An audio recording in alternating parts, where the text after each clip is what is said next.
Section 1 of The Path to Prosperity by James Allen. Section 1. The Lesson of Evil. Unrest and pain and sorrow are the shadows of life. There is no heart in all the world that has not felt the sting of pain, no mind that has not been tossed upon the dark waters of trouble, no eye that has not wept the hot blinding tears of unspeakable anguish.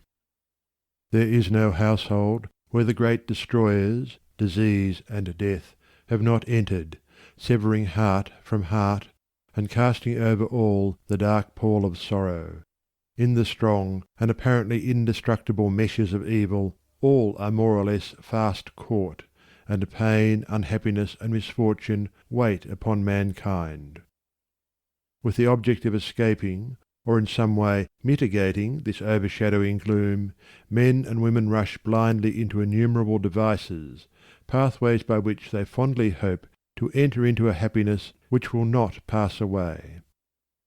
Such are the drunkard and the harlot, who revel in sensual excitements. Such is the exclusive aesthete, who shuts himself out from the sorrows of the world, and surrounds himself with enervating luxuries. Such is he who thirsts for wealth or fame, and subordinates all things to the achievement of that object, and such are they who seek consolation in the performance of religious rites. And to all the happiness sought seems to come, and the soul for a time is lulled into a sweet security, and an intoxicating forgetfulness of the existence of evil. But the day of disease comes at last, or some great sorrow, temptation, or misfortune breaks suddenly in on the unfortified soul, and the fabric of its fancied happiness is torn to shreds. So over the head of every personal joy hangs the Damocletian sword of pain, ready at any moment to fall and crush the soul of him who is unprotected by knowledge. The child cries to be a man or woman. The man and woman sigh for the lost felicity of childhood. The poor man chafes under the chains of poverty by which he is bound, and the rich man often lives in fear of poverty, or scours the world in search of an elusive shadow he calls happiness. Sometimes the soul feels that it has found a secure peace and happiness in adopting a certain religion, in embracing an intellectual philosophy, or in building up an intellectual or artistic ideal, but some overpowering temptation proves the religion to be inadequate or insufficient. The theoretical philosophy is found to be a useless prop, or in a moment the idealistic statue upon which the devotee has for years been labouring is shattered into fragments at his feet. Is there, then, no way of escape from pain and sorrow? Are there no means by which bonds of evil may be broken? Is permanent happiness, secure prosperity, an abiding peace, a foolish dream? No, there is a way, and I speak it with gladness, by which evil can be slain for ever. There is a process by which disease, poverty, or any adverse condition or circumstance can be put on one side, never to return. There is a method by which a permanent prosperity can be secured, free from all fear of the return of adversity, and there is a practice by which unbroken and unending peace and bliss can be partaken of and realized. And the beginning of the way which leads to this glorious realization is the acquirement of a right understanding of the nature of evil. It is not sufficient to deny or ignore evil, it must be understood. It is not enough to pray to God to remove the evil. You must find out why it is there, and what lesson it has for you. It is of no avail to fret and fume and chafe at the chains which bind you. You must know why and how you are bound. Therefore, reader, you must get outside yourself, and must begin to examine and understand yourself. You must cease to be a disobedient child in the school of experience, and must begin to learn, with humility and patience, the lessons that are set for your edification and ultimate perfection. For evil, when rightly understood, is found to be not an unlimited power or principle in the universe, but a passing phase of human experience, and it therefore becomes a teacher to those who are willing to learn. Evil is not an abstract something outside yourself. It is an experience in your own heart, and by patiently examining and rectifying your heart you will be gradually led into the discovery of the origin and nature of evil, which will necessarily be followed by its complete eradication. All evil is corrective and remedial, and is therefore not permanent. It is rooted in ignorance of the true nature and relation of things, and so long as we remain in that state of ignorance, we remain subject to evil. There is no evil in the universe which is not the result of ignorance, and which would not, if we were ready and willing to learn its lesson, lead us to higher wisdom, and then vanish away. But men remain in evil, and it does not pass away, because men are not willing or prepared to learn the lesson which it came to teach them. I knew a child who, every night when its mother took it to bed, cried to be allowed to play with the candle, and one night, when the mother was off guard for a moment, the child took hold of the candle. The inevitable result followed, and the child never wished to play with the candle again. By its one foolish act it learned, and learned perfectly, the lesson of obedience, and entered into the knowledge that fire burns. And this incident is a complete illustration of the nature, meaning, and ultimate result of all sin and evil. As the child suffered through its own ignorance of the real nature of fire, so older children suffer through their ignorance of the real nature of the things which they weep for and strive after, and which harm them when they are secured, the only difference being that in the latter case the ignorance and evil are more deeply rooted and obscure. Evil has always been symbolized by darkness, and good by light, and hidden within the symbol is contained the perfect interpretation, the reality, for just as light always floods the universe, and darkness is only a mere speck or shadow cast by a small body intercepting a few rays of the illimitable light, so the light of the Supreme Good is the positive and life-giving power which floods the universe, and evil the insignificant shadow cast by the self that intercepts and shuts off the illuminating rays which strive for entrance.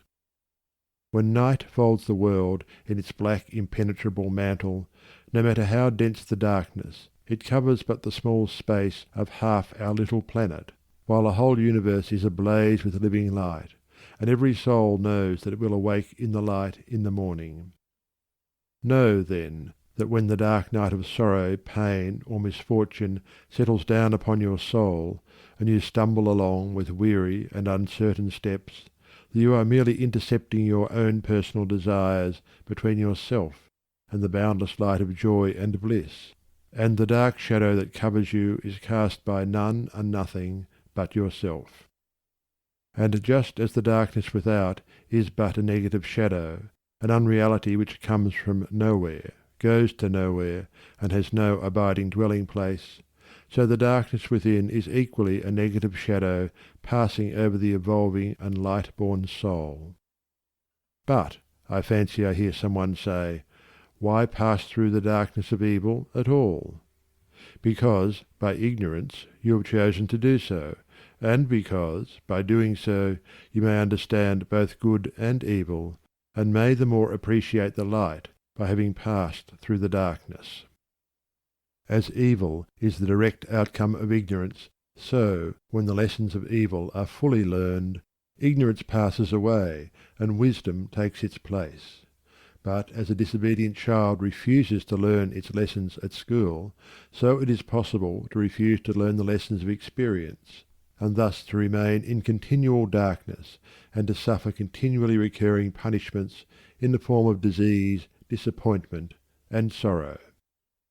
He, therefore, who would shake himself free of the evil which encompasses him, must be willing and ready to learn, and must be prepared to undergo that disciplinary process without which no grain of wisdom or abiding happiness and peace can be secured. A man may shut himself up in a dark room and deny that the light exists, but it is everywhere without, and darkness exists only in his own little room.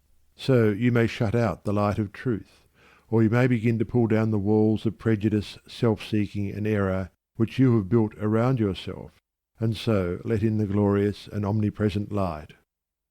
By earnest self-examination, strive to realize, and not merely hold as a theory, that evil is a passing phase, a self-created shadow, that all your pains, sorrows, and misfortunes have come to you by a process of undeviating and absolutely perfect law, have come to you because you deserve and require them, and that, by first enduring and then understanding them, you may be made stronger, wiser, nobler.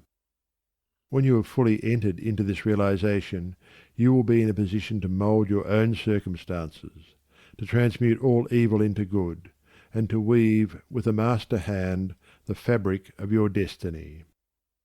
What of the night, O watchman? Seest thou yet the glimmering dawn upon the mountain heights, the golden herald of the light of lights? Are his fair feet upon the hilltops set? Cometh he yet to chase away the gloom, and with it all the demons of the night? Strike yet his darting rays upon thy sight? Hear'st thou his voice, the sound of error's doom? The morning cometh, lover of the light. Even now he gilds with gold the mountain's brow. Dimly I see the path whereon even now his shining feet are set toward the night. Darkness shall pass away, and all the things that love the darkness, and that hate the light, shall disappear for ever with the night. Rejoice, for thus the speeding herald sings. End of section 1. Section 2 of The Path to Prosperity by James Allen. Section 2. The World, a Reflex of Mental States. What you are, so is your world. Everything in the universe is resolved into your own inward experience. It matters little what is without, for it is all a reflection of your own state of consciousness. It matters everything what you are within, for everything without will be mirrored and coloured accordingly. All that you positively know is contained in your own experience. All that you ever will know must pass through the gateway of experience and so become part of yourself. Your own thoughts, desires, and aspirations comprise your world, and to you all that there is in the universe of beauty and joy and bliss, or of ugliness and sorrow and pain, is contained within yourself. By your own thoughts you make or mar your life, your world, your universe. As you build within by the power of thought, so will your outward life and circumstances shape themselves accordingly. Whatsoever you harbour in the inmost chambers of your heart will, sooner or later, by the inevitable law of reaction, shape itself in your outward life. The soul that is impure, sordid, and selfish is gravitating with unerring precision towards misfortune and catastrophe. The soul that is pure, unselfish, and noble is gravitating with equal precision toward happiness and prosperity. Every soul attracts its own, and nothing can possibly come to it that does not belong to it. To realize this is to recognize the universality of divine law. The incidents of every human life, which both make and mar, are drawn to it by the quality and power of its own inner thought life. Every soul is a complex combination of gathered experiences and thoughts, and the body is but an improvised vehicle for its manifestation. What, therefore, your thoughts are, that is your real self, and the world around, both animate and inanimate, wears the aspect with which your thoughts clothe it.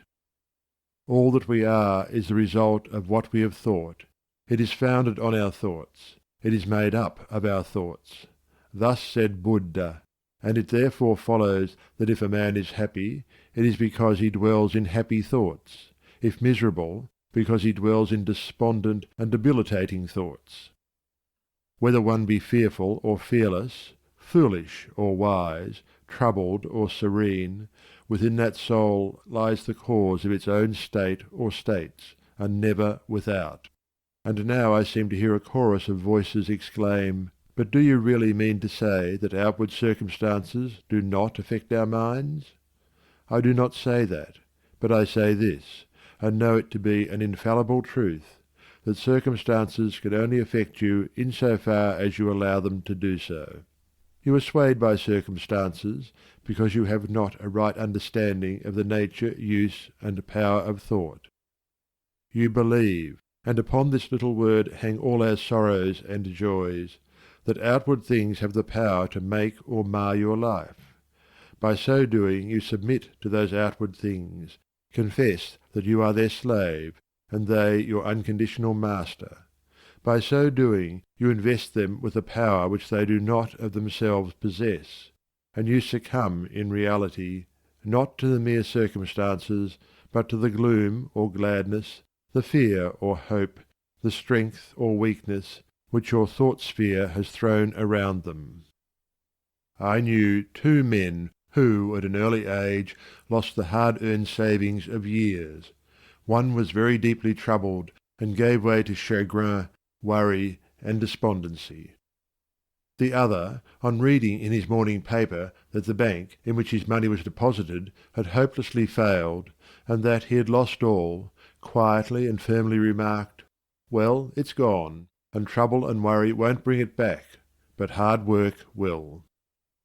He went to work with renewed vigour, and rapidly became prosperous, while the former man, continuing to mourn the loss of his money and to grumble at his bad luck, remained the sport and tool of adverse circumstances, in reality of his own weak and slavish thoughts.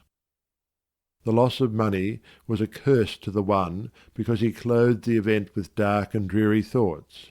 It was a blessing to the other because he threw around it thoughts of strength, of hope, and renewed endeavour. If circumstances had the power to bless or harm, they would bless and harm all men alike. But the fact that the same circumstances will be alike good and bad to different souls proves that the good or bad is not in the circumstance but only in the mind of him that encounters it. When you begin to realize this, you will begin to control your thoughts, to regulate and discipline your mind, and to rebuild the inward temple of your soul, eliminating all useless and superfluous material, and incorporating into your being thoughts alone of joy and serenity, of strength and life, of compassion and love, of beauty and immortality. And as you do this, you will become joyful and serene, strong and healthy, compassionate and loving, and beautiful with the beauty of immortality. And as we clothe events with the drapery of our own thoughts, so likewise do we clothe the objects of the visible world around us, and where one sees harmony and beauty, another sees revolting ugliness. An enthusiastic naturalist was one day roaming the country lanes in pursuit of his hobby, and during his rambles came upon a pool of brackish water near a farmyard. As he proceeded to fill a small bottle with the water for the purpose of examination under the microscope, he dilated, with more enthusiasm than discretion, to an uncultivated son of the plough who stood close by, upon the hidden and innumerable wonders contained in the pool, and concluded by saying, "Yes, my friend, within this pool is contained 100, nay, 1,000,000 universes, had we but the sense or the instrument by which we could apprehend them." And the unsophisticated one ponderously remarked, "I know the water be full of tadpoles, but they be easy to catch." Where the naturalist, his mind stored with the knowledge of natural facts, saw beauty, harmony, and hidden glory, the mind unenlightened upon those things saw only an offensive mud-puddle. The wild flower, which the casual wayfarer thoughtlessly tramples on, is, to the spiritual eye of the poet, an angelic messenger from the invisible. To the many, the ocean is but a dreary expanse of water on which ships sail and are sometimes wrecked. To the soul of the musician it is a living thing, and he hears, in all its changing moods, divine harmonies. Where the ordinary mind sees disaster and confusion, the mind of the philosopher sees the most perfect sequence of cause and effect. And where the materialist sees nothing but endless death, the mystic sees pulsating and eternal life. And as we clothe both events and objects with our own thoughts, so likewise do we clothe the souls of others in the garments of our thoughts. The suspicious believe everybody to be suspicious. The liar feels secure in the thought that he is not so foolish as to believe that there is such a phenomenon as a strictly truthful person. The envious see envy in every soul. The miser thinks everybody is eager to get his money. He who has subordinated conscience in the making of his wealth sleeps with a revolver under his pillow, wrapped in the delusion that the world is full of conscienceless people who are eager to rob him, and the abandoned sensualist looks upon the saint as a hypocrite. On the other hand, those who dwell in loving thoughts see that in all which calls forth their love and sympathy. The trusting and honest are not troubled by suspicions. The good-natured and charitable who rejoice at the good fortune of others scarcely know what envy means, and he who has realized the divine within himself recognizes it in all beings, even in the beasts. And men and women are confined in their mental outlook because of the fact that by the law of cause and effect they attract to themselves that which they send forth, and so come in contact with people similar to themselves. The old adage, "Birds of a feather flock together," has a deeper significance than is generally attached to it, for in the thought world, as in the world of matter, each clings to its kind. Do you wish for kindness? Be kind. Do you wish for truth? Be true. What you give of yourself you find. Your world is a reflex of you. If you are one of those who are praying for and looking forward to a happier world beyond the grave, here is a message of gladness for you. You may enter into and realize that happy world now.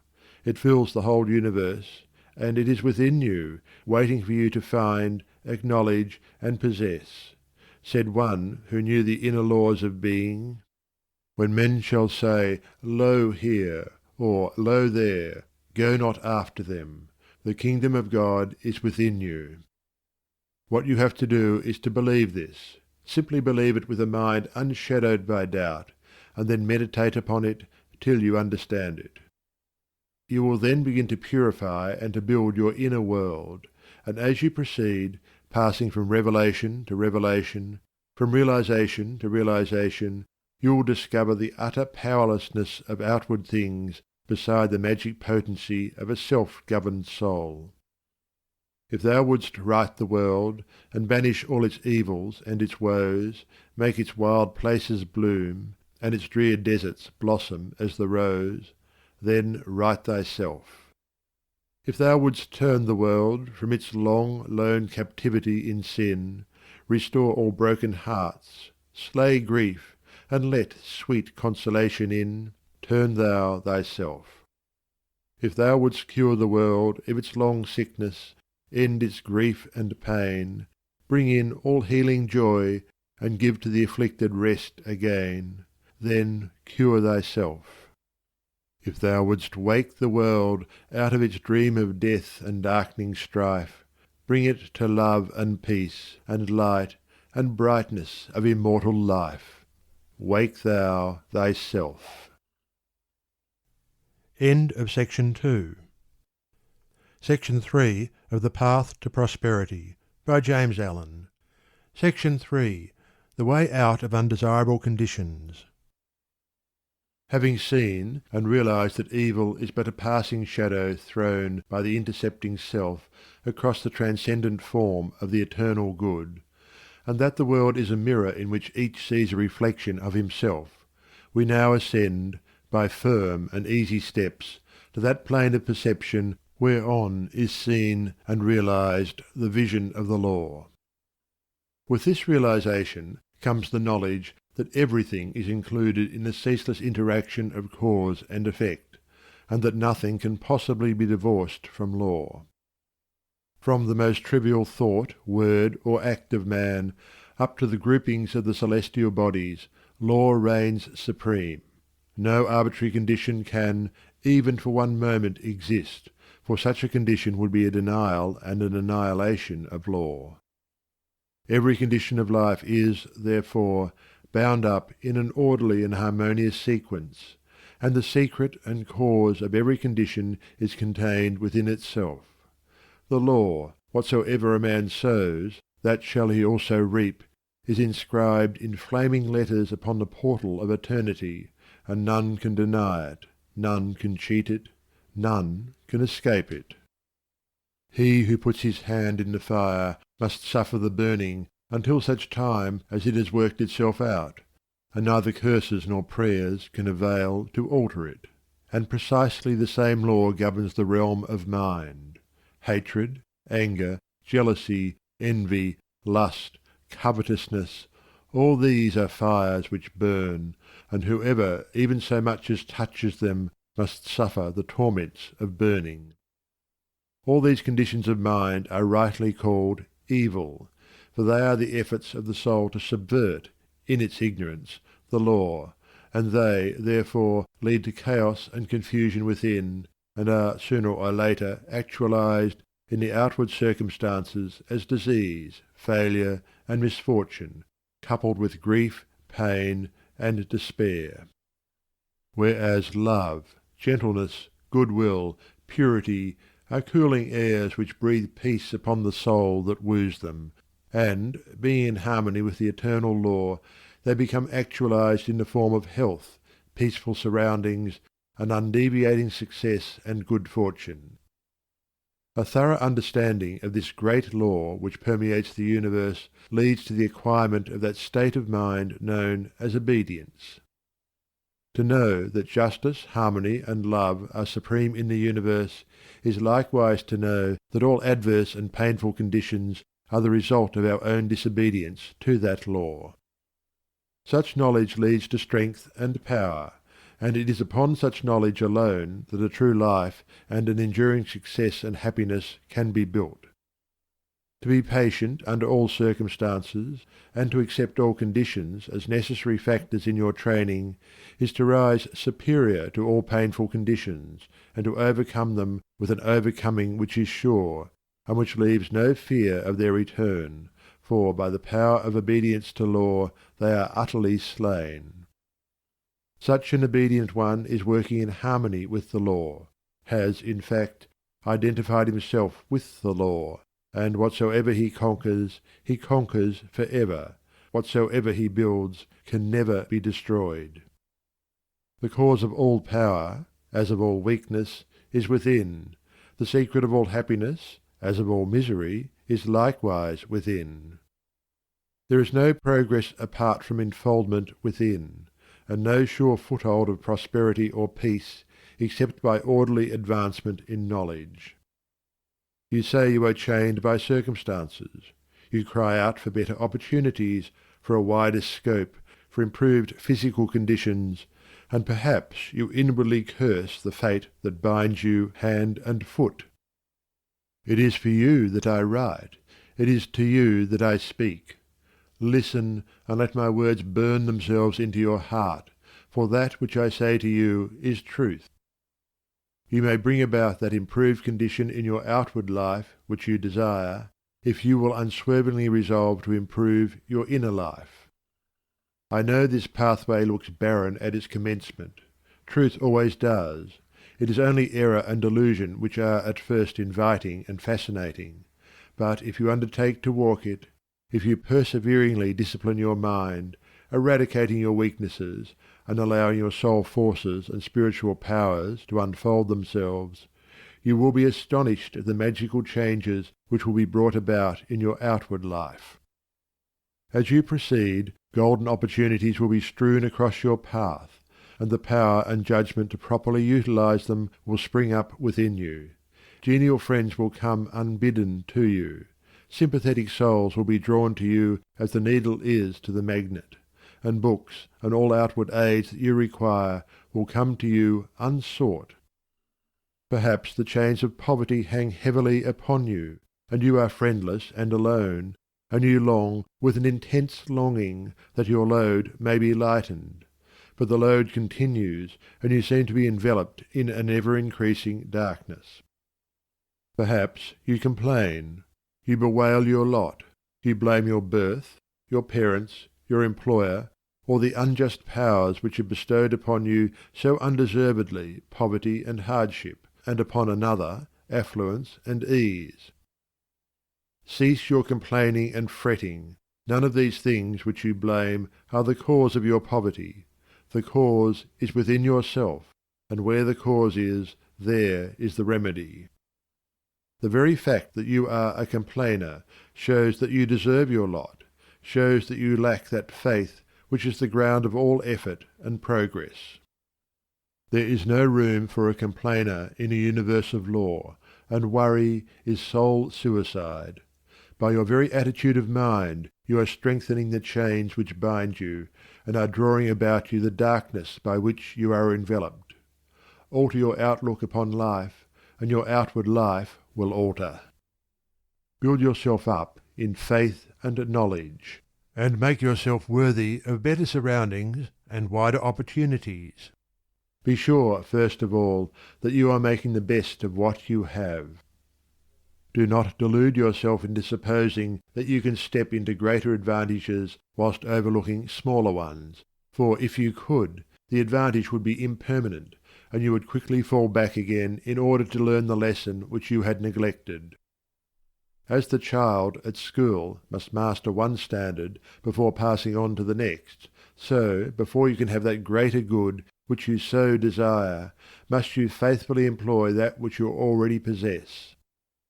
The parable of the talents is a beautiful story illustrative of this truth, for does it not plainly show that if we misuse, neglect, or degrade that which we possess, be it ever so mean and insignificant, even that little will be taken from us, for by our conduct we show that we are unworthy of it. Perhaps you are living in a small cottage, and are surrounded by unhealthy and vicious influences. You desire a larger and more sanitary residence. Then you must fit yourself for such a residence by first of all making your cottage, as far as possible, a little paradise.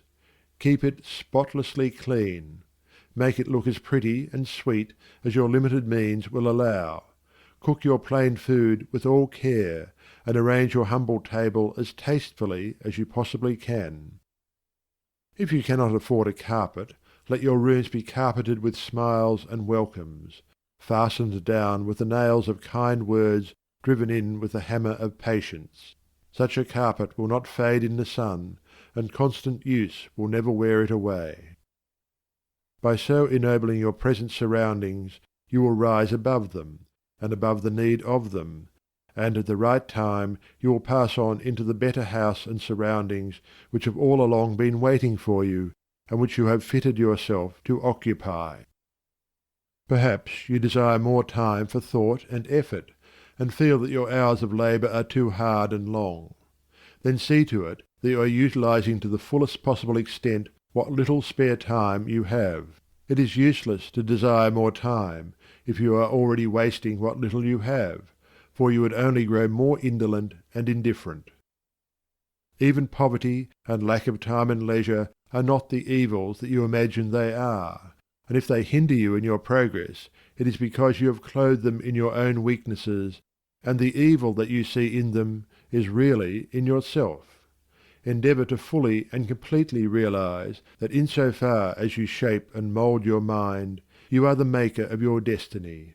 And as, by the transmuting power of self-discipline, you realize this more and more, you will come to see that these so-called evils may be converted into blessings.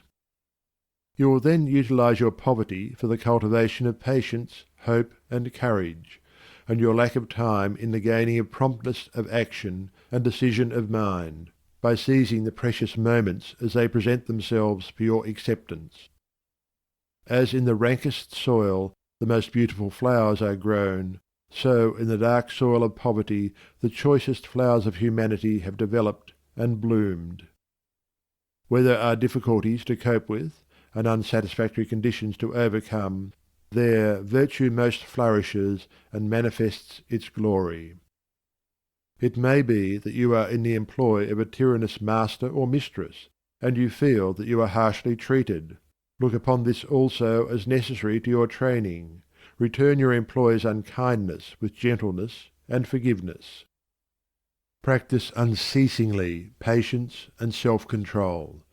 Turn the disadvantage to account by utilizing it for the gaining of mental and spiritual strength, and by your silent example and influence you will thus be teaching your employer, will be helping him to grow ashamed of his conduct, and will, at the same time, be lifting yourself up to that height of spiritual attainment by which you will be enabled to step into new and more congenial surroundings at the time when they are presented to you.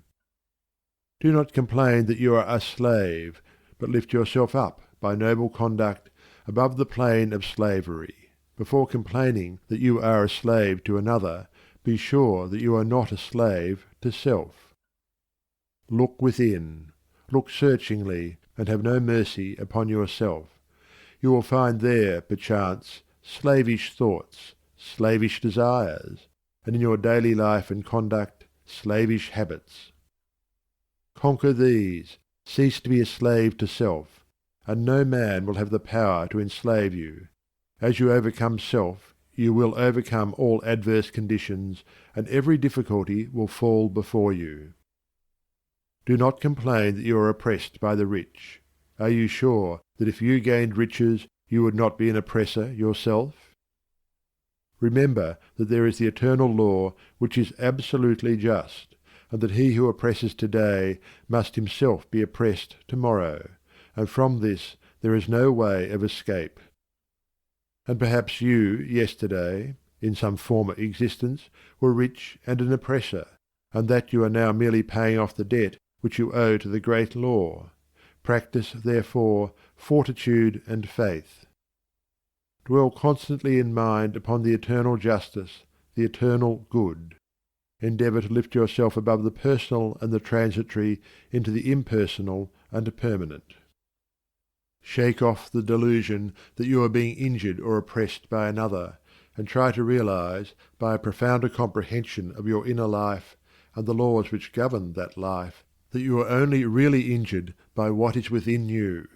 There is no practice more degrading, debasing, and soul-destroying than that of self-pity. Cast it out from you. While such a canker is feeding upon your heart, you can never expect to grow into a fuller life. Cease from the condemnation of others, and begin to condemn yourself.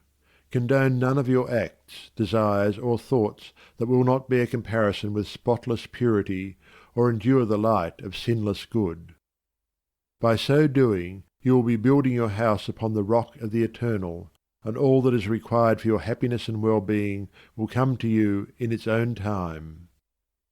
There is positively no way of permanently rising above poverty or any undesirable condition except by eradicating those selfish and negative conditions within, of which these are the reflection, and by virtue of which they continue.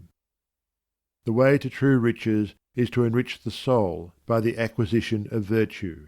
Outside of real heart virtue there is neither prosperity nor power, but only the appearances of these.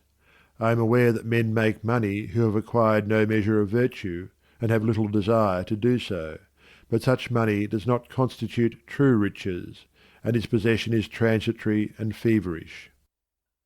Here is David's testimony. For I was envious at the foolish when I saw the prosperity of the wicked.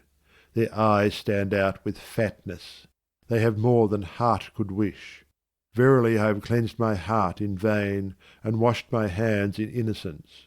When I thought to know this, it was too painful to me, until I went into the sanctuary of God. Then understood I their end. The prosperity of the wicked was a great trial to David, until he went into the sanctuary of God, and then he knew their end. You likewise may go into that sanctuary. It is within you. It is that state of consciousness which remains when all that is sordid and personal and impermanent is risen above, and universal and eternal principles are realized. That is the God state of consciousness. It is the sanctuary of the Most High. When, by long strife and self-discipline, you have succeeded in entering the door of that holy temple, You will perceive with unobstructed vision the end and fruit of all human thought and endeavour, both good and evil. You will then no longer relax your faith when you see the immoral man accumulating outward riches, for you will know that he must come again to poverty and degradation. The rich man who is barren of virtue is in reality poor, and as surely as the waters of the river are drifting to the ocean, so surely is he, in the midst of all his riches, drifting towards poverty and misfortune.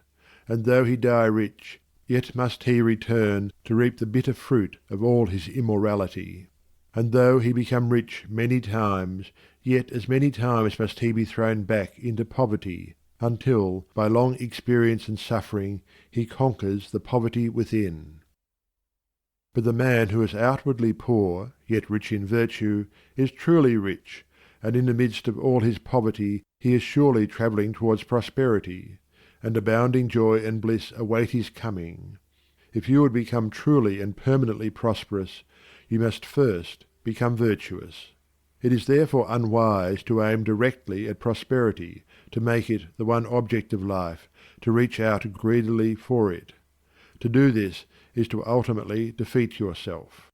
But rather aim at self-perfection, make useful and unselfish service the object of your life, and ever reach out hands of faith towards the supreme and unalterable good. You say you desire wealth, not for your own sake, but in order to do good with it, and to bless others. If this is your real motive in desiring wealth, then wealth will come to you. For you are strong and unselfish indeed, if, in the midst of riches, you are willing to look upon yourself as steward and not as owner. But examine well your motive, for in the majority of instances where money is desired for the admitted object of blessing others, the real underlying motive is a love of popularity and a desire to pose as a philanthropist or reformer. If you are not doing good with what little you have, depend upon it, the more money you got, the more selfish you would become, and all the good you appeared to do with your money, if you attempted to do any, would be so much insinuating self-laudation. If your real desire is to do good, there is no need to wait for money before you do it. You can do it now, this very moment, and just where you are. If you are really so unselfish as you believe yourself to be, you will show it by sacrificing yourself for others now. No matter how poor you are, there is room for self-sacrifice, for did not the widow put her all into the treasury? The heart that truly desires to do good does not wait for money before doing it, but comes to the altar of sacrifice, and leaving there the unworthy elements of self, goes out and breathes upon the neighbour and stranger, friend and enemy alike, the breath of blessedness. As the effect is related to the cause, so is prosperity and power related to the inward good, and poverty and weakness to the inward evil. Money does not constitute true wealth, nor position nor power, and to rely upon it alone is to stand upon a slippery place. Your true wealth is your stock of virtue, and your true power the uses to which you put it. Rectify your heart, and you will rectify your life. Lust, hatred, anger, vanity, pride, covetousness, self-indulgence, self-seeking, obstinacy, all these are poverty and weakness, whereas love, purity, gentleness, meekness, compassion, generosity, self-forgetfulness, and self-renunciation, all these are wealth and power. As the elements of poverty and weakness are overcome, an irresistible and all-conquering power is evolved from within, and he who succeeds in establishing himself in the highest virtue brings the whole world to his feet. But the rich, as well as the poor, have their undesirable conditions, and are frequently farther removed from happiness than the poor. And here we see how happiness depends not upon outward aids or possessions, but upon the inward life. Perhaps you are an employer, and you have endless trouble with those whom you employ, and when you get good and faithful servants they quickly leave you.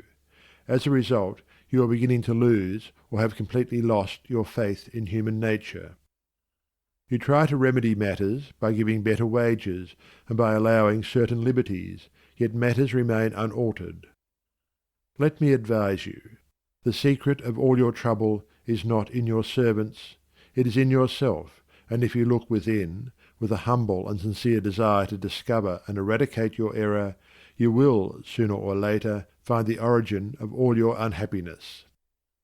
It may be some selfish desire, or lurking suspicion, or unkind attitude of mind, which sends out its poison upon those about you and reacts upon yourself, even though you may not show it in your manner or speech.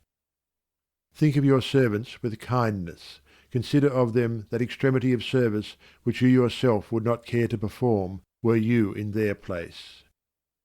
Rare and beautiful is that humility of soul by which a servant entirely forgets himself in his master's good. But far rarer and beautiful with a divine beauty is that nobility of soul by which a man, forgetting his own happiness, seeks the happiness of those who are under his authority and who depend upon him for their bodily sustenance.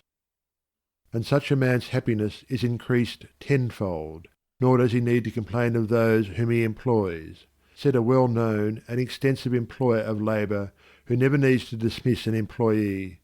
I have always had the happiest relations with my workpeople. If you ask me how it is to be accounted for, I can only say that it has been my aim from the first to do to them as I would wish to be done by. Herein lies the secret by which all desirable conditions are secured, and all that are undesirable are overcome. Do you say you are lonely and unloved, and have not a friend in the world? Then, I pray you, for the sake of your own happiness, blame nobody but yourself. Be friendly towards others, and friends will soon flock round you. Make yourself pure and lovable, and you will be loved by all. Whatever conditions are rendering your life burdensome, you may pass out of and beyond them by developing and utilizing within yourself the transforming power of self-purification and self-conquest. Be it the poverty which galls, and remember that the poverty upon which I have been dilating is that poverty which is a source of misery, and not that voluntary poverty which is the glory of emancipated souls, or the riches which burden, or the many misfortunes, griefs, and annoyances which form the dark background in the web of life. You may overcome them by overcoming the selfish elements within which give them life. It matters not that by the unfailing law there are past thoughts and acts to work out and to atone for, as by the same law we are setting in motion, during every moment of our life, fresh thoughts and acts, and we have the power to make them good or ill. Nor does it follow that if a man, reaping what he has sown, must lose money or forfeit position, that he must also lose his fortitude or forfeit his uprightness. And it is in these that his wealth and power and happiness are to be found. He who clings to self is his own enemy and is surrounded by enemies. He who relinquishes self is his own saviour and is surrounded by friends like a protecting belt. Before the divine radiance of a pure heart all darkness vanishes and all clouds melt away, and he who has conquered self has conquered the universe. Come, then, out of your poverty, come out of your pain, come out of your troubles and sighings and complainings and heartaches and loneliness, by coming out of yourself. Let the old tattered garment of your petty selfishness fall from you, and put on the new garment of universal love. You will then realize the inward heaven, and it will be reflected in all your outward life. He who has set his foot firmly upon the path of self-conquest, who walks, aided by the staff of faith, the highway of self-sacrifice, will assuredly achieve the highest prosperity, and will reap abounding and enduring joy and bliss. To them that seek the highest good, all things subserve the wisest ends. Naught comes as ill, and wisdom lends wings to all shapes of evil brood. The darkening sorrow veils the star that waits to shine with gladsome light.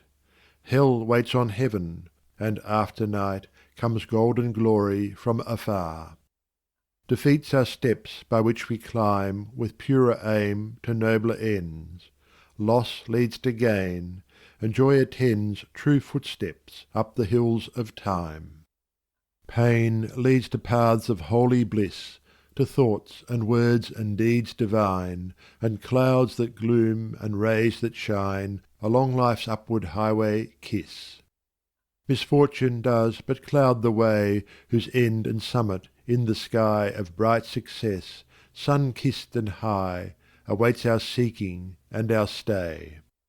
The heavy pall of doubts and fears that clouds the valley of our hopes, the shades with which the spirit copes, the bitter harvesting of tears, the heartaches, miseries, and griefs, the bruisings born of broken ties, all these are steps by which we rise to living ways of sound beliefs. Love, pitying, watchful, runs to meet the pilgrim from the land of fate. All glory and all good await the coming of obedient feet. End of section 3. Section 4 of The Path to Prosperity by James Allen. Section 4. The Silent Power of Thought, controlling and directing one's forces. The most powerful forces in the universe are the silent forces, and in accordance with the intensity of its power does a force become beneficent when rightly directed, and destructive when wrongly employed. This is common knowledge in regard to the mechanical forces, such as steam, electricity, etc. But few have yet learned to apply this knowledge to the realm of mind, where the thought forces, most powerful of all, are continually being generated and sent forth as currents of salvation or destruction. At this stage of his evolution, man has entered into the possession of these forces, and the whole trend of his present advancement is their complete subjugation.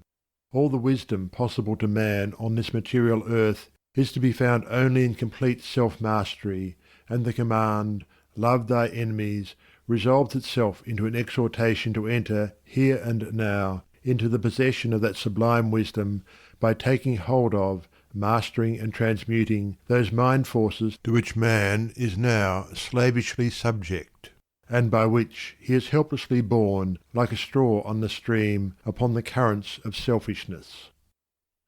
The Hebrew prophets, with their perfect knowledge of the supreme law, always related outward events to inward thought, and associated national disaster or success with the thoughts and desires that dominated the nation at the time. The knowledge of the causal power of thought is the basis of all their prophecies, as it is the basis of all real wisdom and power. National events are simply the working out of the psychic forces of the nation. Wars, plagues, and famines are the meeting and clashing of wrongly directed thought forces, the culminating points at which destruction steps in as the agent of the law. It is foolish to ascribe war to the influence of one man or to one body of men. It is the crowning horror of national selfishness. It is the silent and conquering thought forces which bring all things into manifestation. The universe grew out of thought. Matter, in its last analysis, is found to be merely objectivized thought. All men's accomplishments were first wrought out in thought and then objectivized.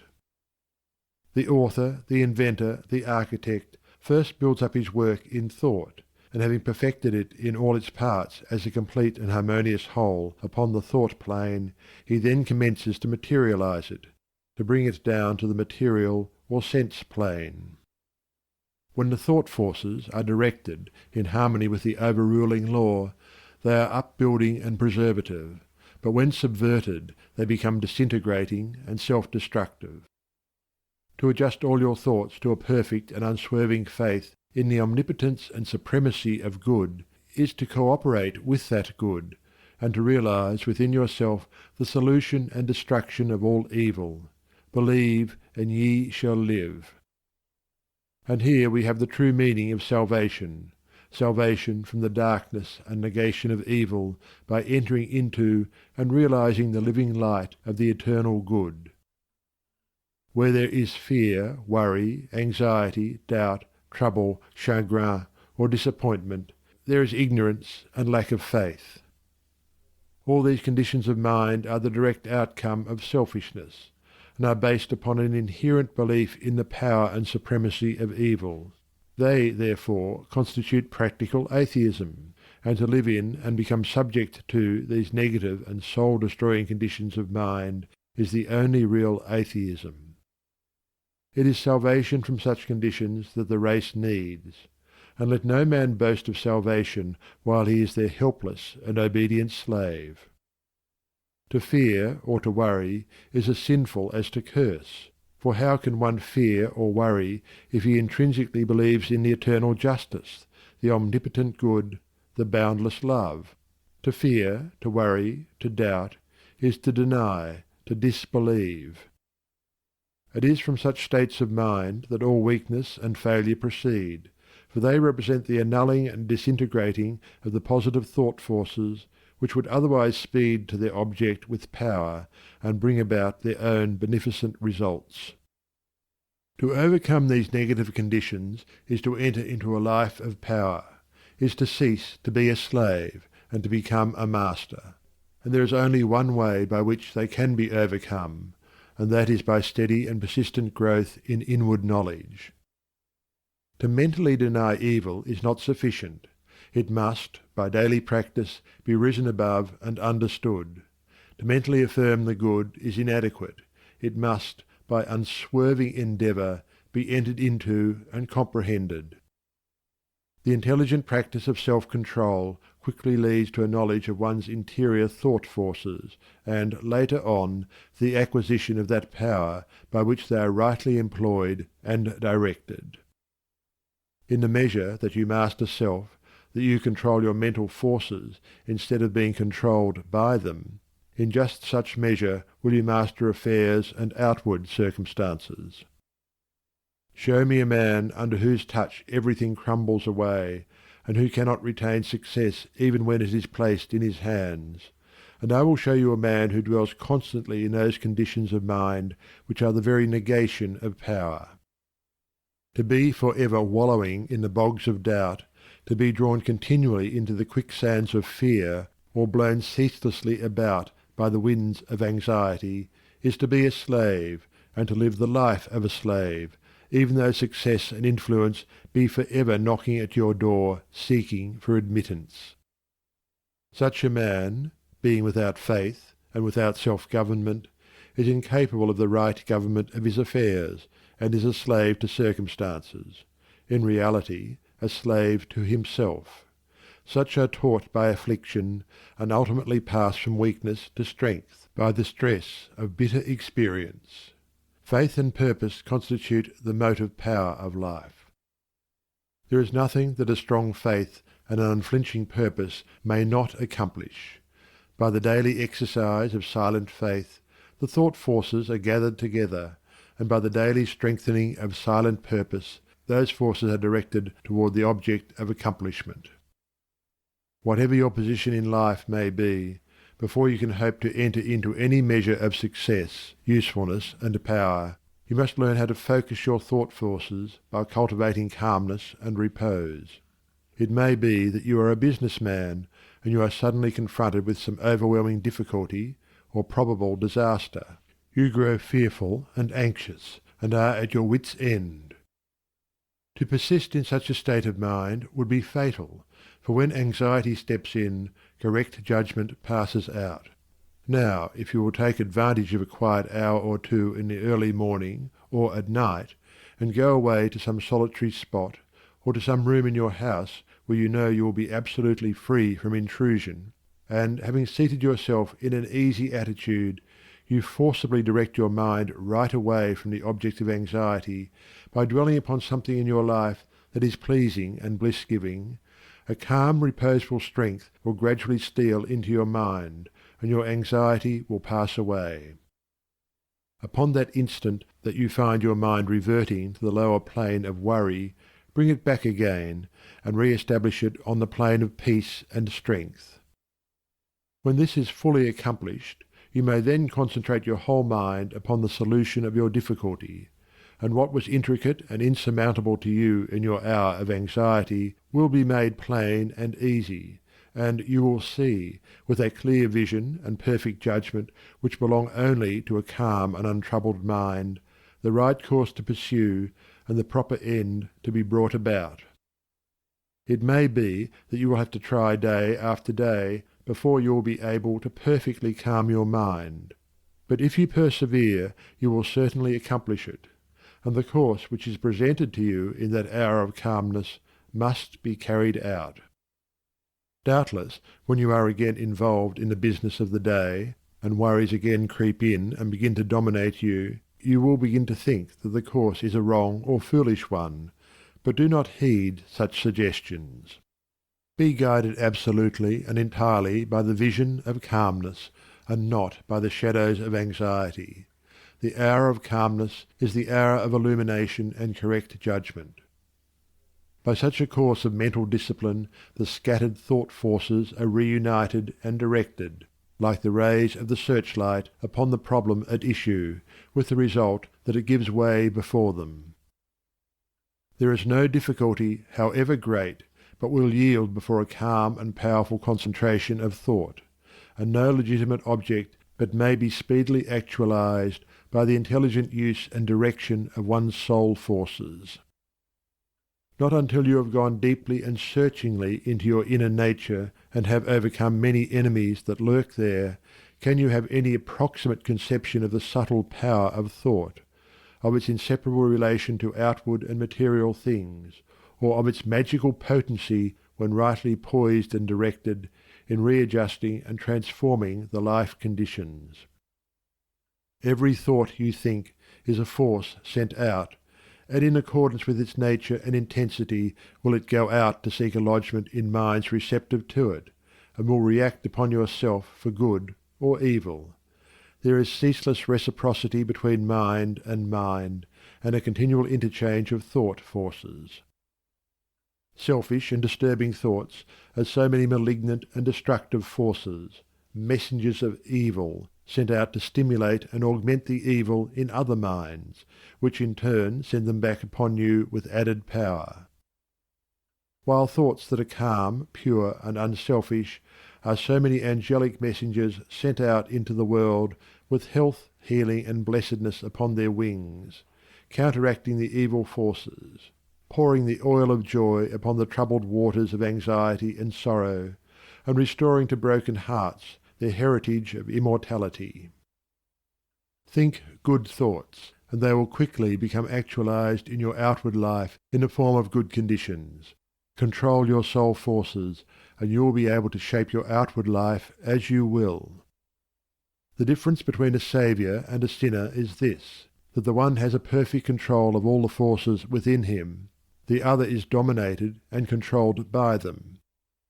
There is absolutely no other way to true power and abiding peace but by self-control, self-government, self-purification. To be at the mercy of your disposition is to be impotent, unhappy, and of little real use in the world.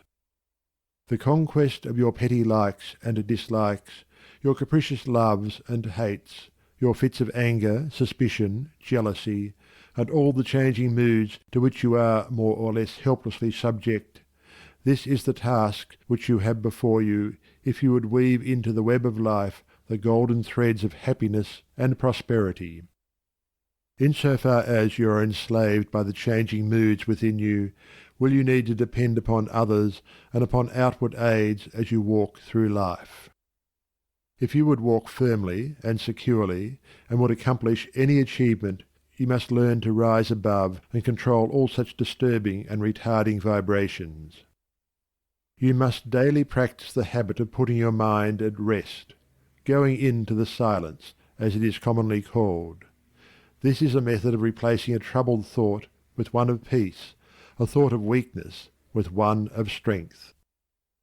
Until you succeed in doing this, you cannot hope to direct your mental forces upon the problems and pursuits of life with any appreciable measure of success. It is a process of diverting one's scattered forces into one powerful channel. Just as a useless marsh may be converted into a field of golden corn, or a fruitful garden by draining and directing the scattered and harmful streams into one well-cut channel, so he who acquires calmness and subdues and directs the thought currents within himself saves his soul and fructifies his heart and life. As you succeed in gaining mastery over your impulses and thoughts, you will begin to feel, growing up within you, a new and silent power, and a settled feeling of composure and strength will remain with you. Your latent powers will begin to unfold themselves, and whereas formerly your efforts were weak and ineffectual, you will now be able to work with that calm confidence which commands success. And along with this new power and strength, there will be awakened within you that interior illumination known as intuition, and you will walk no longer in darkness and speculation, but in light and certainty. With the development of this soul vision, judgment and mental penetration will be incalculably increased, and there will evolve within you that prophetic vision by the aid of which you will be able to sense coming events and to forecast with remarkable accuracy the result of your efforts. And in just the measure that you alter from within will your outlook upon life alter, and as you alter your mental attitude towards others, they will alter in their attitude and conduct toward you.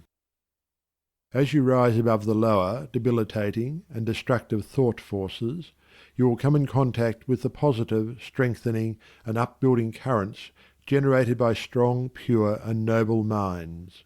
Your happiness will be immeasurably intensified, and you will begin to realize the joy, strength and power which are born only of self-mastery. And this joy, strength and power will be continually radiating from you, and without any effort on your part.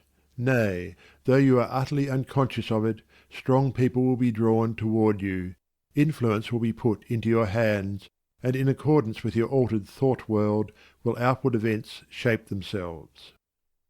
A man's foes are they of his own household, and he who would be useful, strong, and happy must cease to be a passive receptacle for the negative, beggarly, and impure streams of thought.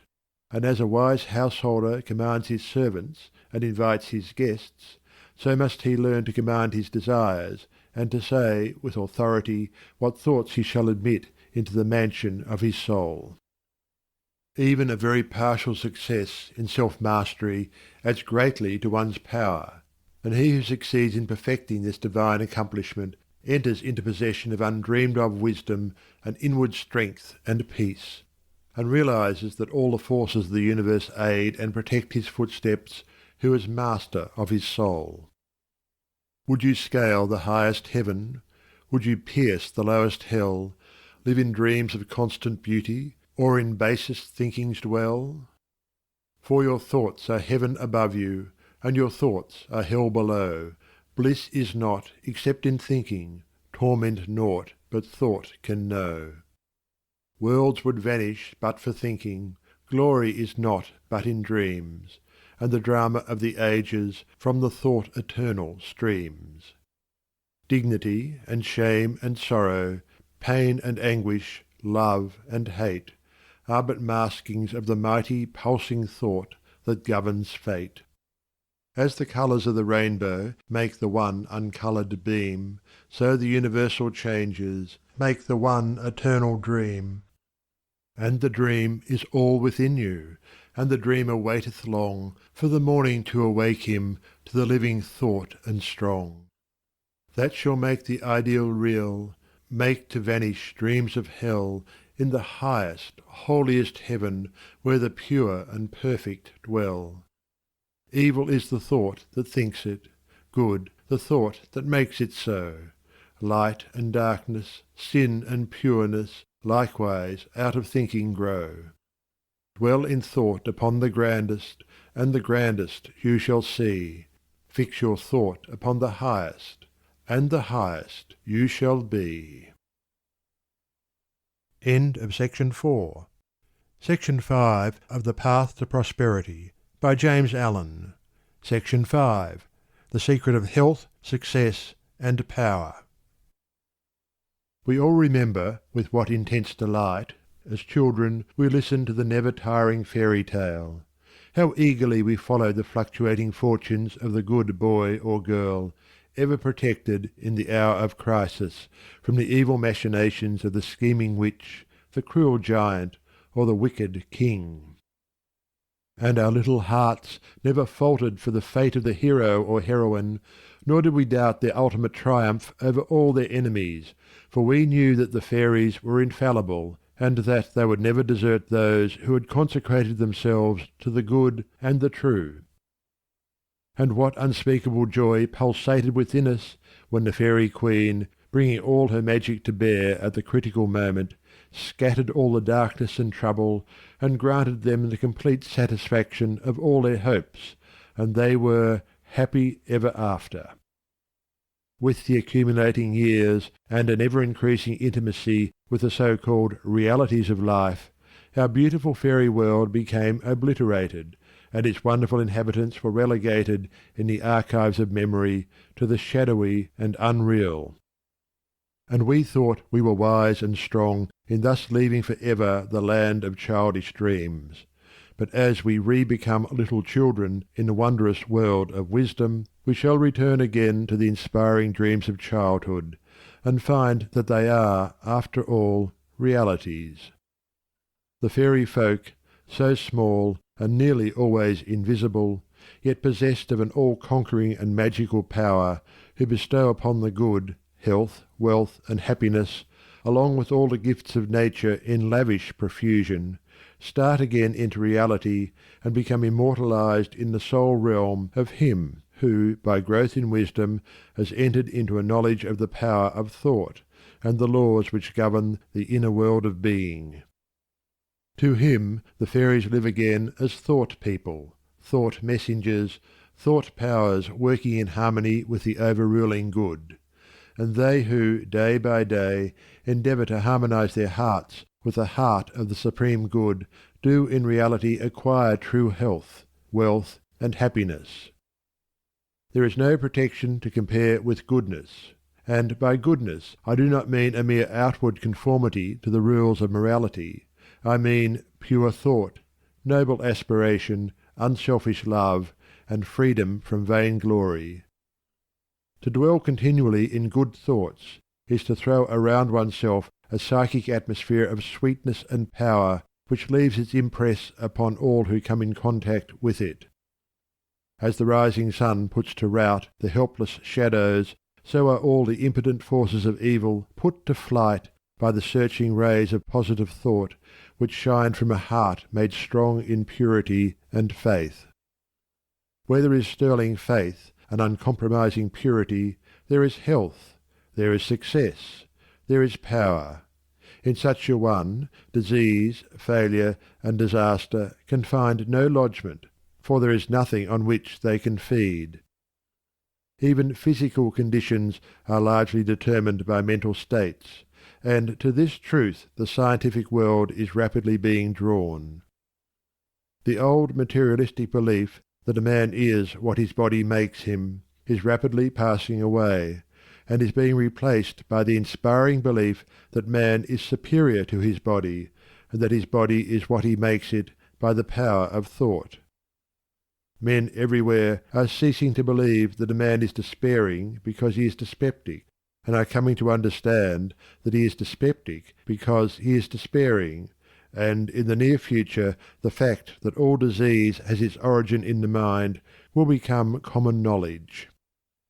There is no evil in the universe but has its root and origin in the mind, and sin, sickness, sorrow, and affliction do not in reality belong to the universal order, are not inherent in the nature of things, but are the direct outcome of our ignorance of the right relations of things. According to tradition, there once lived in India a school of philosophers who led a life of such absolute purity and simplicity that they commonly reached the age of 150 years, and to fall sick was looked upon by them as an unpardonable disgrace, for it was considered to indicate a violation of law. The sooner we realize and acknowledge that sickness, far from being the arbitrary visitation of an offended God, or the test of an unwise providence, is the result of our own error or sin, the sooner shall we enter upon the highway of health. Disease comes to those who attract it, to those whose minds and bodies are receptive to it, and flees from those whose strong, pure, and positive thought sphere generates healing and life-giving currents. If you are given to anger, worry, jealousy, greed, or any other inharmonious state of mind, and expect perfect physical health, you are expecting the impossible, for you are continually sowing the seed of disease in your mind. Such conditions of mind are carefully shunned by the wise man, for he knows them to be far more dangerous than a bad drain or an infected house. If you would be free from all physical aches and pains, and would enjoy perfect physical harmony, then put your mind in order, and harmonize your thoughts. Think joyful thoughts. Think loving thoughts. Let the elixir of goodwill course through your veins, and you will need no other medicine. Put away your jealousies, your suspicions, your worries, your hatreds, your selfish indulgences, and you will put away your dyspepsia, your biliousness, your nervousness, and aching joints. If you will persist in clinging to these debilitating and demoralizing habits of mind, then do not complain when your body is laid low with sickness. The following story illustrates the close relation that exists between habits of mind and bodily conditions. A certain man was afflicted with a painful disease, and he tried one physician after another, but all to no purpose. He then visited towns which were famous for their curative waters, and after having bathed in them all, his disease was more painful than ever. One night he dreamed that a presence came to him and said, "Brother, hast thou tried all the means of cure?" And he replied, "I have tried all." "Nay," said the presence, "come with me, and I will show thee a healing bath which has escaped thy notice." The afflicted man followed, and the presence led him to a clear pool of water, and said, "Plunge thyself in this water, and thou shalt surely recover," and thereupon vanished. The man plunged into the water, and on coming out, lo, his disease had left him, and at the same time he saw written above the pool the word "Renounce." Upon waking, the full meaning of his dream flashed across his mind, and looking within, he discovered that he had, all along, been a victim to a sinful indulgence, and he vowed that he would renounce it for ever. He carried out his vow, and from that day his affliction began to leave him, and in a short time he was completely restored to health. Many people complain that they have broken down through overwork. In the majority of such cases the breakdown is more frequently the result of foolishly wasted energy. If you would secure health, you must learn to work without friction. To become anxious or excited, or to worry over needless details, is to invite a breakdown.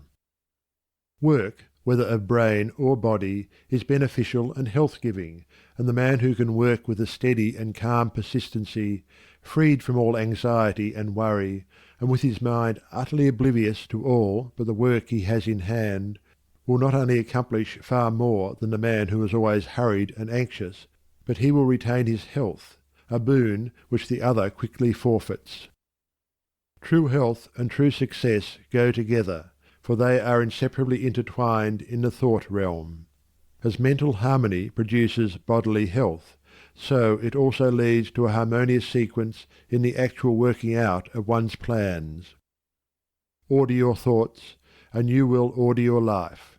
Pour the oil of tranquillity upon the turbulent waters of the passions and prejudices, and the tempests of misfortune, howsoever they may threaten, will be powerless to wreck the bark of your soul, as it threads its way across the ocean of life. And if that bark be piloted by a cheerful and never-failing faith, its course will be doubly sure, and many perils will pass it by which would otherwise attack it. By the power of faith every enduring work is accomplished. Faith in the Supreme, faith in the overruling law, faith in your work, and in your power to accomplish that work. Here is the rock upon which you must build if you would achieve, if you would stand, and not fall. to follow under all circumstances the highest promptings within you, to be always true to the divine self, to rely upon the inward light, the inward voice, and to pursue your purpose with a fearless and restful heart, believing that the future will yield unto you the meed of every thought and effort, knowing that the laws of the universe can never fail, and that your own will come back to you with mathematical exactitude. This is faith, and the living of faith. By the power of such a faith the dark waters of uncertainty are divided. Every mountain of difficulty crumbles away, and the believing soul passes on unharmed. Strive, O reader, to acquire above everything the priceless possession of this dauntless faith, for it is the talisman of happiness, of success, of peace, of power, of all that makes life great and superior to suffering. Build upon such a faith, and you build upon the rock of the eternal, and with the materials of the eternal, and the structure that you erect will never be dissolved, for it will transcend all the accumulations of material luxuries and riches, the end of which is dust. Whether you are hurled into the depths of sorrow, or lifted upon the heights of joy, ever retain your hold upon this faith, ever return to it as your rock of refuge, and keep your feet firmly planted upon its immortal and immovable base. Centred in such a faith, you will become possessed of such a spiritual strength as will shatter, like so many toys of glass, all the forces of evil that are hurled against you, and you will achieve a success such as the mere striver after worldly gain can never know or even dream of. If ye have faith, and doubt not, ye shall not only do this, but if ye shall say unto this mountain, Be thou removed, and be thou cast into the sea, it shall be done. There are those today, men and women tabernacled in flesh and blood, who have realized this faith, who live in it and by it day by day, and who, having put it to the uttermost test, have entered into the possession of its glory and peace. Such have sent out the word of command, and the mountains of sorrow and disappointment, of mental weariness and physical pain, have passed from them, and have been cast into the sea of oblivion. If you will become possessed of this faith, you need not trouble about your success or failure, and success will come. You will not need to become anxious about results, but will work joyfully and peacefully, knowing that right thoughts and right efforts will inevitably bring about right results.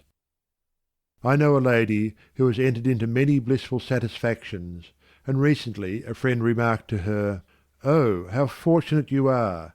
You have only to wish for a thing, and it comes to you." And it did indeed appear so on the surface, but in reality all the blessedness that has entered into this woman's life is the direct outcome of the inward state of blessedness which she has throughout life been cultivating and training toward perfection. Mere wishing brings nothing but disappointment. It is living that tells. The foolish wish and grumble, the wise work and wait, and this woman had worked without and within, but especially within upon heart and soul, and with the invisible hands of the Spirit she had built up, with the precious stones of faith, hope, joy, devotion, and love, a fair temple of light, whose glorifying radiance was ever round about her. It beamed in her eye, it shone through her countenance, it vibrated in her voice, and all who came into her presence felt its captivating spell. And so with her, so with you. Your success, your failure, your influence, your whole life you carry about with you, for your dominant trends of thought are the determining factors in your destiny. Send forth loving, stainless, and happy thoughts, and blessings will fall into your hands, and your table will be spread with the cloth of peace. Send forth hateful, impure, and unhappy thoughts, and curses will rain down upon you, and fear and unrest will wait upon your pillow. You are the unconditional maker of your fate, be that fate what it may. Every moment you are sending forth from you influences which will make or mar your life. Let your heart grow large and loving and unselfish, and great and lasting will be your influence and success, even though you make little money. Confine it within the narrow limits of self-interest, and even though you become a millionaire, your influence and success at the final reckoning will be found to be utterly insignificant. Cultivate, then, this pure and unselfish spirit, and combine it with purity and faith, singleness of purpose, and you are evolving from within the elements not only of abounding health and enduring success, but of greatness and power.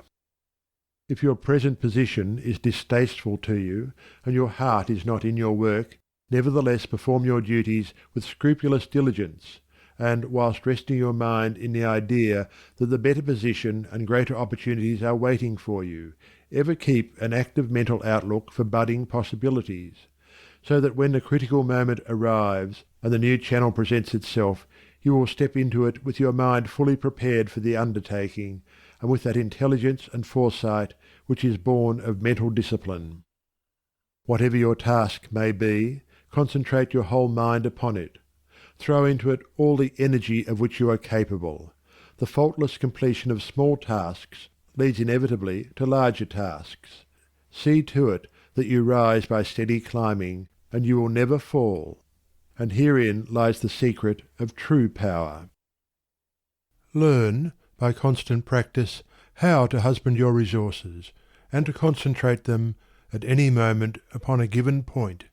The foolish waste all their mental and spiritual energy in frivolity, foolish chatter, or selfish argument, not to mention wasteful physical excesses.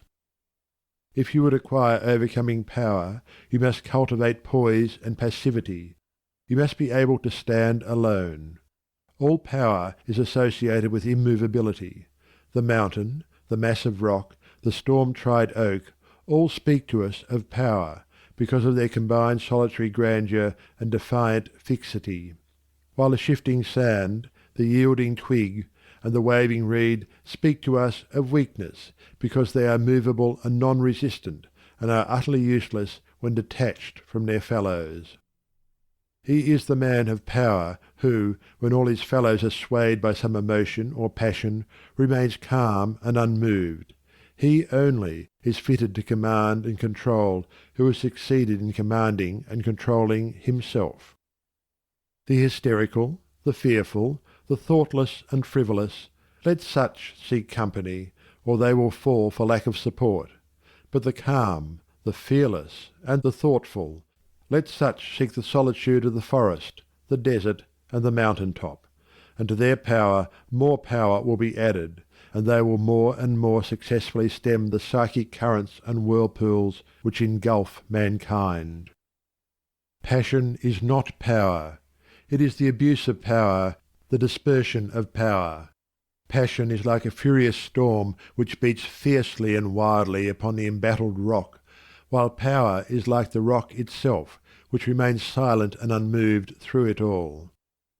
That was a manifestation of true power when Martin Luther, wearied with the persuasions of his fearful friends, who were doubtful as to his safety should he go to Worms, replied, "If there were as many devils in Worms as there are tiles on the housetops, I would go."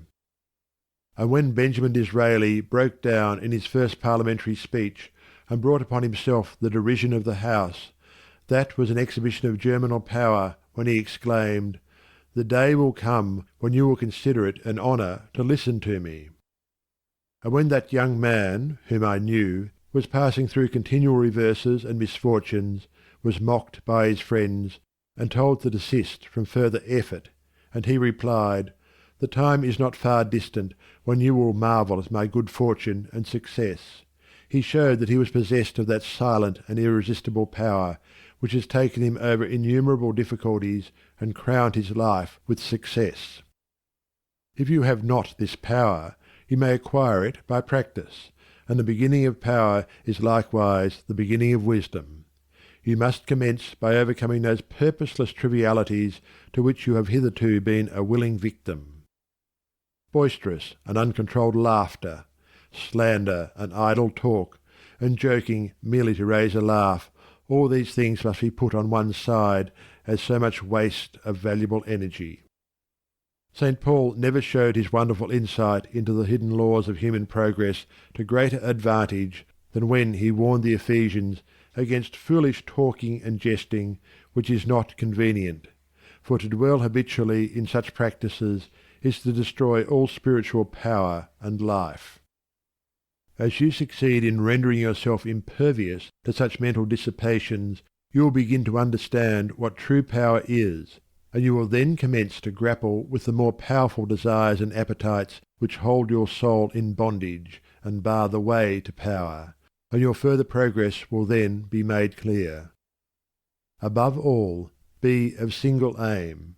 Have a legitimate and useful purpose, and devote yourself unreservedly to it.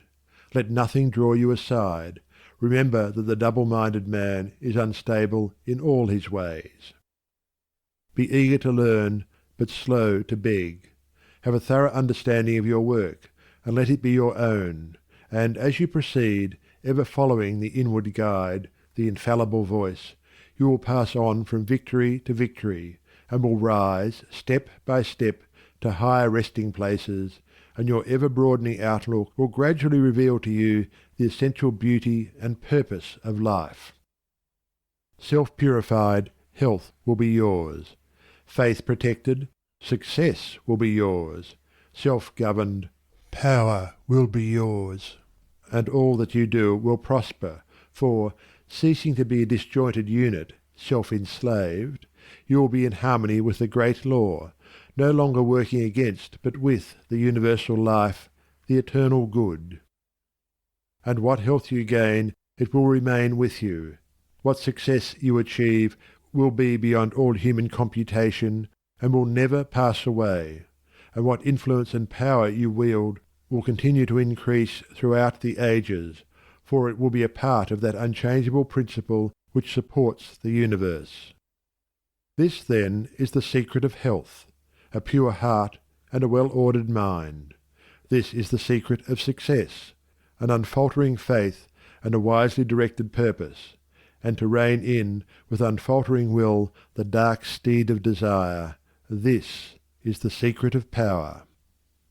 All ways are waiting for my feet to tread, the light and dark, the living and the dead, the broad and narrow way, the high and low, the good and bad, and with quick step or slow I now may enter any way I will, and find, by walking, which is good, which ill. And all good things my wandering feet await, if I but come, with vow inviolate, unto the narrow, high, and holy way of heart-born purity, and therein stay, walking, secure from him who taunts and scorns, to flowery meads, across the path of thorns. And I may stand where health, success, and power await my coming, if, each fleeting hour, I cling to love and patience, and abide with stainlessness, and never step aside from high integrity. And so shall I see at last the land of immortality. And I may seek and find, I may achieve, I may not claim, but losing may retrieve. The law bends not for me, but I must bend unto the law, if I would reach the end of my afflictions, if I would restore my soul to light and life, and weep no more. Not mine the arrogant and selfish claim to all good things, be mine the lowly aim to seek and find, to know and comprehend, and wisdom-ward all holy footsteps wend. Nothing is mine to claim or to command, but all is mine to know and understand. End of section 5. Section 6 of The Path to Prosperity by James Allen. Section 6. The Secret of Abounding Happiness. Great is the thirst for happiness, and equally great is the lack of happiness. The majority of the poor long for riches, believing that their possession would bring them supreme and lasting happiness. Many who are rich, having gratified every desire and whim, suffer from ennui and repletion, and are farther from the possession of happiness even than the very poor. If we reflect upon this state of things, it will ultimately lead us to a knowledge of the all-important truth that happiness is not derived from mere outward possessions, nor misery from the lack of them. For if this were so, we should find the poor always miserable and the rich always happy, whereas the reverse is frequently the case. Some of the most wretched people whom I have known were those who were surrounded with riches and luxury, whilst some of the brightest and happiest people I have met were possessed of only the barest necessities of life. Many men who have accumulated riches have confessed that the selfish gratification which followed the acquisition of riches has robbed life of its sweetness, and that they were never so happy as when they were poor. What, then, is happiness, and how is it to be secured?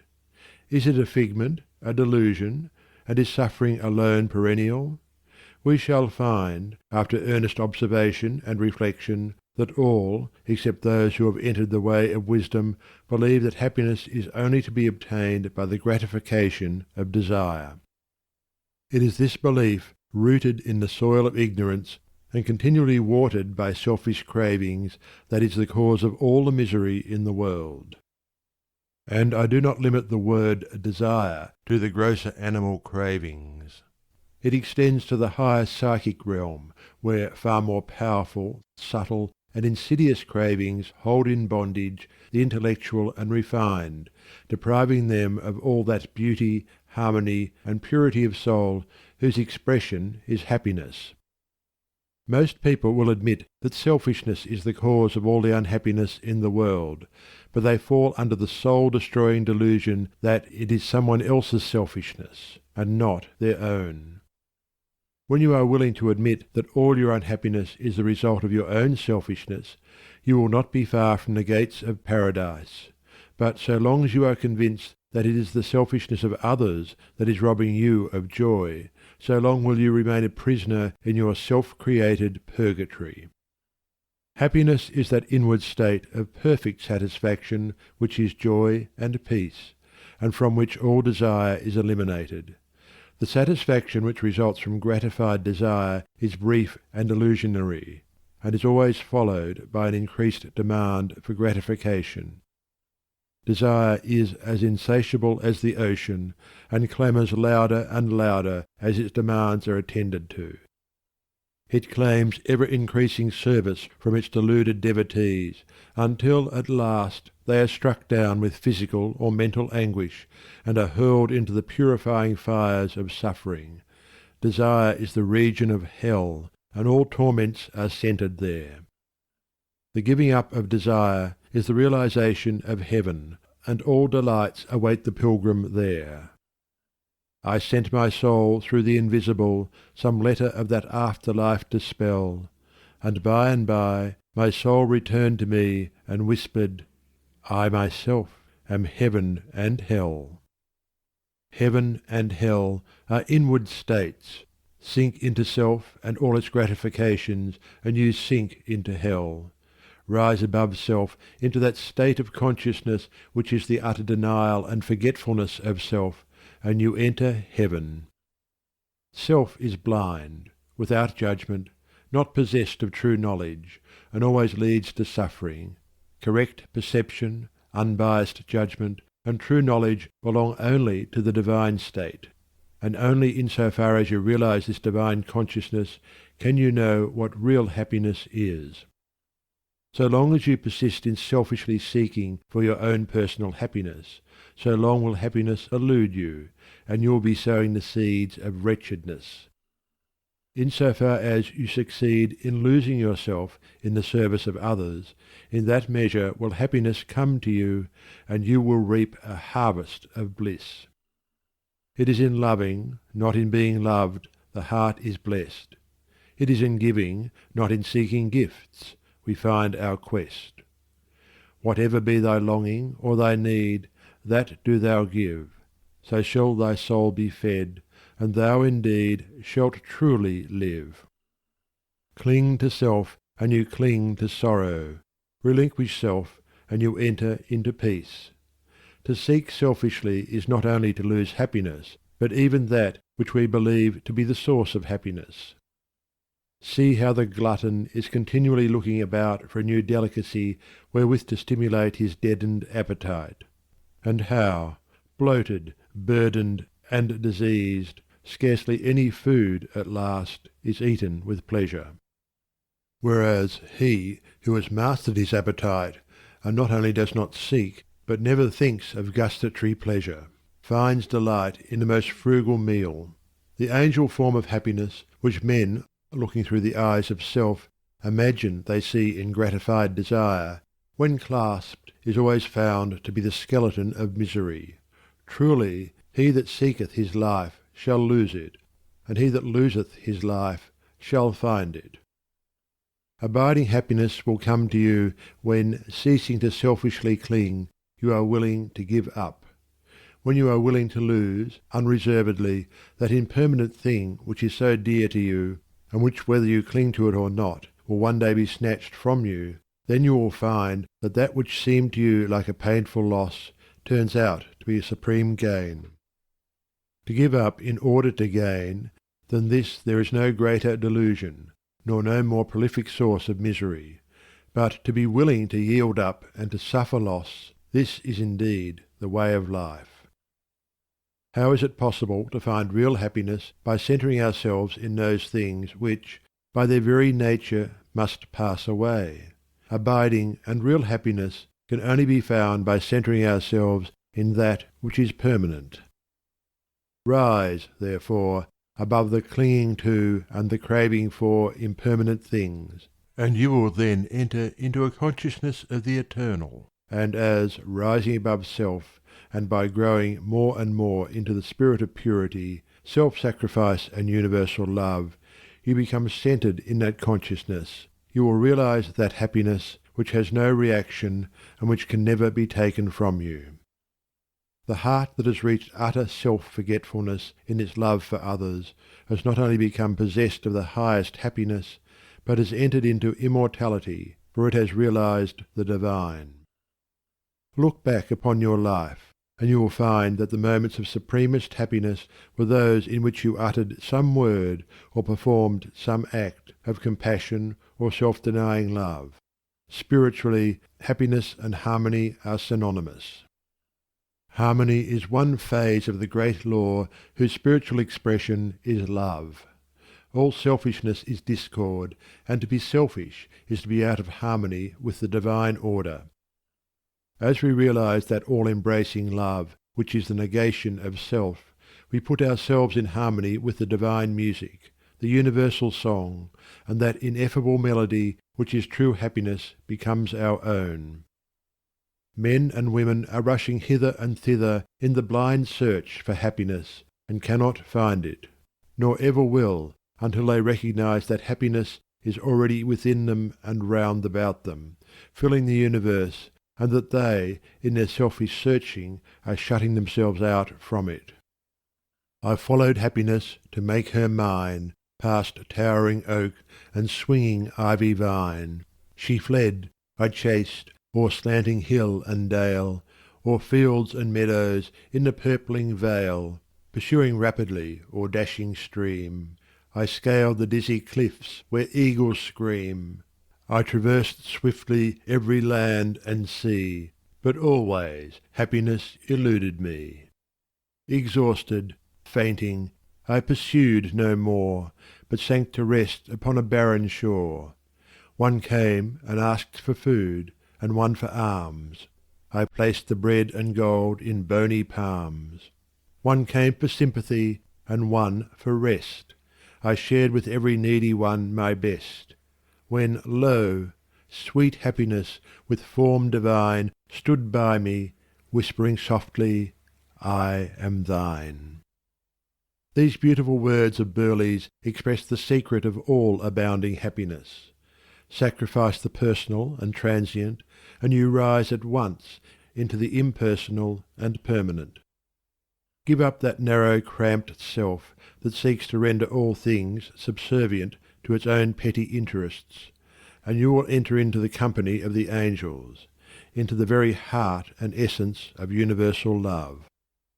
Forget yourself entirely in the sorrows of others and in ministering to others, and divine happiness will emancipate you from all sorrow and suffering. Taking the first step with a good thought, the second with a good word, and the third with a good deed, I entered paradise. And you also may enter into paradise by pursuing the same course. It is not beyond, it is here. It is realized only by the unselfish. It is known in its fullness only to the pure in heart. If you have not realized this unbounded happiness, you may begin to actualize it by ever holding before you the lofty ideal of unselfish love and aspiring towards it. Aspiration or prayer is desire turned upward. It is the soul turning toward its divine source, where alone permanent satisfaction can be found. By aspiration, the destructive forces of desire are transmuted into divine and all-preserving energy. To aspire is to make an effort to shake off the trammels of desire. It is the prodigal made wise by loneliness and suffering, returning to his father's mansion. As you rise above the sordid self, as you break, one after another, the chains that bind you, will you realize the joy of giving, as distinguished from the misery of grasping, giving of your substance, giving of your intellect, giving of the love and light that is growing within you.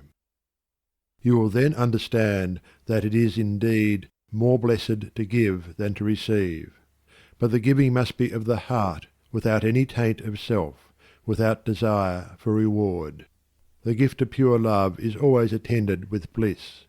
If, after you have given, you are wounded because you are not thanked or flattered, or your name put in the paper, know then that your gift was prompted by vanity and not by love, and that you were giving merely in order to get, were not really giving, but grasping. Lose yourself in the welfare of others. Forget yourself in all that you do. This is the secret of abounding happiness.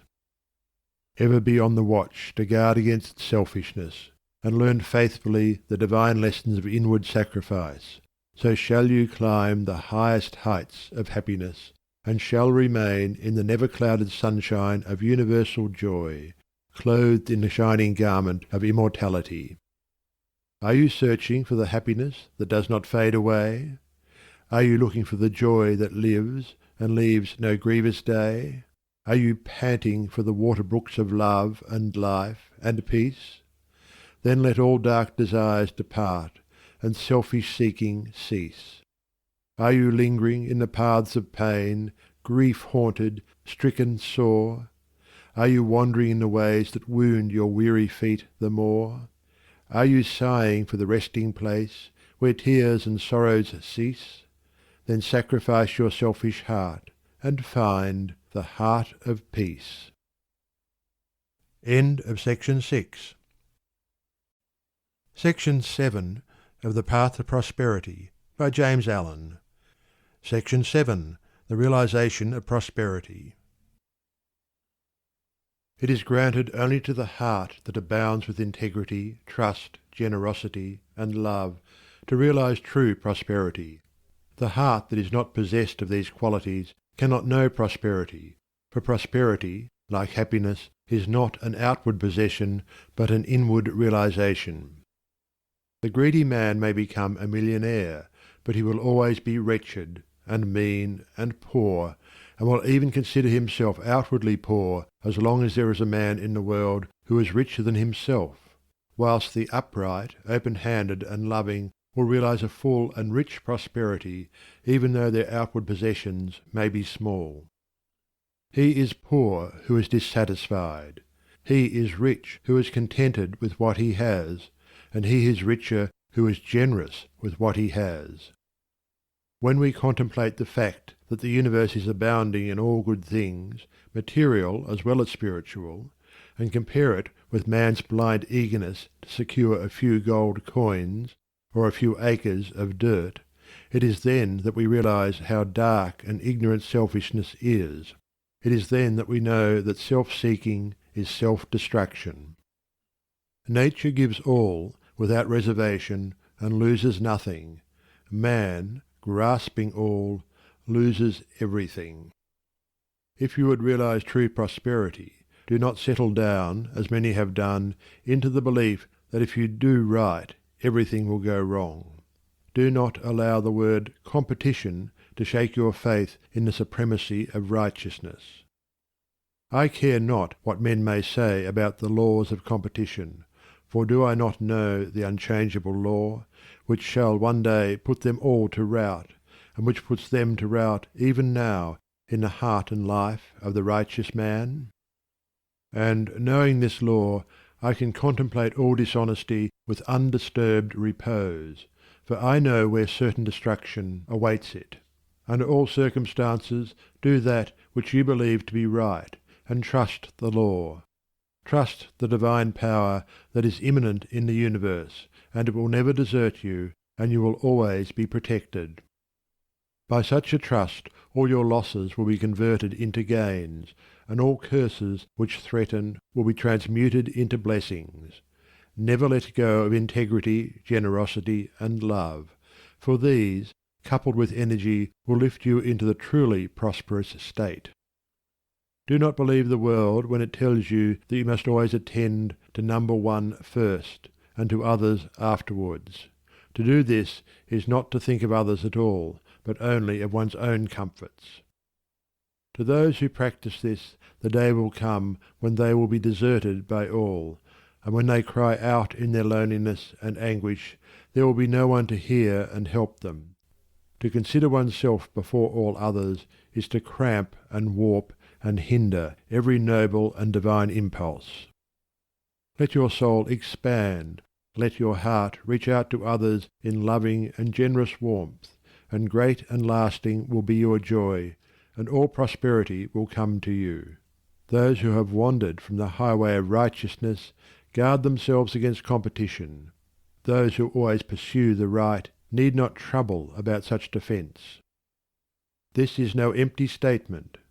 There are men today who, by the power of integrity and faith, have defied all competition, and who, without swerving in the least from their methods when competed with, have risen steadily into prosperity, whilst those who tried to undermine them have fallen back defeated.